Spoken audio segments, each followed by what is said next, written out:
రాజమహేంద్రవరం స్థానిక టీటీడీ కళ్యాణ మండపం రోడ్లో ఇటీవలే ఒక హాస్పిటల్ అనేది ప్రారంభించడం జరిగింది. ప్రారంభించడం సంతోషమే, మంచి హాస్పిటలే. కాకపోతే ఇక్కడ వీళ్ళు రోడ్డుకి డ్రైనేజీ దాటి సుమారు 15 అడుగులు వచ్చారు. వచ్చినా మాకేంటి, కాకపోతే ఆ పార్కింగ్ అంతా రోడ్డు మీద పెడుతున్నారు. సెల్లార్లో ఉండాల్సిన పార్కింగ్ రోడ్డు మీదకి వచ్చింది. ఫస్ట్ ఫ్లోర్లో ఉండాల్సిన రిసెప్షన్ సెల్లార్లోకి వచ్చింది. దీనివల్ల ఆ మార్గాన వెళ్ళే ప్రజలు చాలా ఇబ్బందులు పడుతున్నారు. ఎందుకంటే ఈ హాస్పిటల్కి వచ్చిన వాళ్ళందరూ కూడా ఇక్కడే, అంటే ఈ రోడ్డు మీదే పార్క్ చేస్తున్నారు. మరి సెల్లార్లో పార్కింగ్ కోసమనే ఉంటుంది. మరి ఇక్కడ ఈ హాస్పిటల్లో చూడండి, సెల్లార్ మొత్తం రిసెప్షన్తో నిండిపోయింది. రానున్న రోజుల్లో మరి ఇది ఇంకా పెరిగి ఇక్కడ ట్రాఫిక్ సమస్యలకు కారణం అవుతుంది.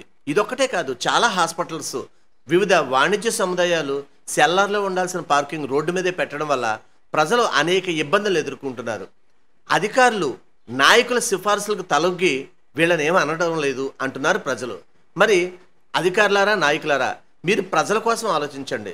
నాయకులకి ఓట్లు వేస్తే గెలిచారు, మీకు ప్రజలు పన్నులు కడితే జీతాలు వస్తున్నాయి. మరి మధ్యలో ప్రజలను ఎందుకు వదిలేస్తున్నారు? ప్రజలను ఎందుకు పట్టించుకోవడం లేదు? మీరు ప్రజలకు గౌరవం ఇవ్వాలని, వారిని చక్కగా పరిపాలించాలని ప్రజలు కోరుకుంటున్నారు. తక్షణమే ఈ సెల్లార్లో ఉన్న రిసెప్షన్ని వారు ఎక్కడికి మార్చుకుంటారో మార్చుకోమని, పార్కింగ్ మొత్తం సెల్లార్లో ఉండేలా చేయాలని, లేదంటే గనక వీరు హాస్పిటల్ యాజమాన్యం లేదా వివిధ వాణిజ్య సముదాయాల యాజమాన్యాల ప్రలోభాలకు లొంగి మాత్రమే ఇది చేస్తున్నట్టుగా ప్రజలు అనుకోవాల్సి వస్తుందని ప్రజలు తెలియజేస్తున్నారు.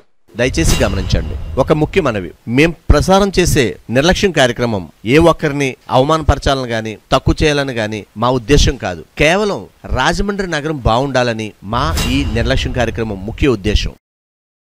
ఇలాంటి చాలా ఉన్నాయి, ఇంకా దాచాం కుప్పలు కుప్పలుగా.